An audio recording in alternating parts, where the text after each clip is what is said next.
ഇടുക്കി കുട്ടിക്കാനത്ത് കാട്ടാന ആക്രമണം. കുട്ടിക്കാനം സ്വദേശി സുനിൽ വർഗീസിന്റെ വീട്ടുമുറ്റത്തും കൃഷിയിടത്തിലുമാണ് കാട്ടാനകൾ വ്യാപകമായി നാശം വിതച്ചത്. തെങ്ങും വാഴയും ഉൾപ്പെടെ കൃഷി നശിപ്പിച്ച കാട്ടാന വീടിന്റെ കയ്യാലയും നായ്ക്കൂടും തകർത്തു.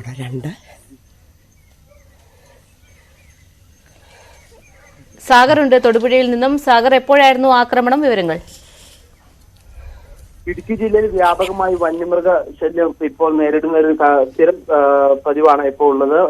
ഹൈറേഞ്ചിലും ലോ റേഞ്ചിലും അടക്കം വ്യാപകമായി കാട്ടാന കൂട്ടമടക്കം ഇറങ്ങി വ്യാപകമായി കൃഷി അടക്കം നശിപ്പിക്കുന്നു. ഇന്നലെ രാത്രിയിൽ പീരുമേട് സ്വദേശി സുനിലിന്റെ വീട്ടുമുറ്റത്തെത്തിയ കാട്ടാനക്കൂട്ടം ഇവിടുത്തെ കൃഷിയിടങ്ങളെല്ലാം നശിപ്പിച്ചു. തെങ്ങ്, വാഴ തുടങ്ങിയ കൃഷികൾ നശിപ്പിച്ചു. കൂടാതെ വീടിന്റെ അടുത്തുള്ള കയ്യാല, നായ്ക്കൂട് തുടങ്ങിയവയെല്ലാം ഈ കാട്ടാനക്കൂട്ടം നശിപ്പിക്കുന്ന ഒരു സ്ഥിതിയാണ് ഉണ്ടായത്.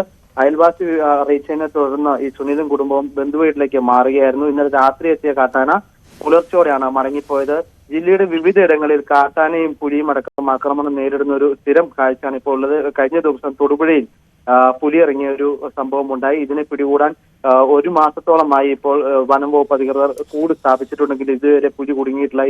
ഇതിനിടെ തൊടുപുഴ നഗരത്തിലും പുലി ഇറങ്ങിയതായി വനം വകുപ്പ് സ്ഥിരീകരിച്ചിരുന്നു. ഇത്തരത്തിൽ ഈ വേനൽ കടുത്തതോടെ വ്യാപകമായി വന്യമൃഗങ്ങൾ നാട്ടിലേക്ക് ഇറങ്ങി കർഷകർക്കും നാട്ടുകാർക്കും സ്ഥിരം തലവേദന സൃഷ്ടിക്കുന്ന ഒരു കാഴ്ചയാണ് ഇടുക്കി ജില്ലയിൽ ആകെയുള്ളത്. ശരി, കുട്ടിക്കാനത്ത് കാട്ടാന ഇറക്കിയിരിക്കുന്നു. വ്യാപകമായി കാട്ടാന കൃഷി നശിപ്പിച്ചു. വിവരങ്ങൾ നൽകിയത് സാഗർ. ഒരിടവേള കൂടി.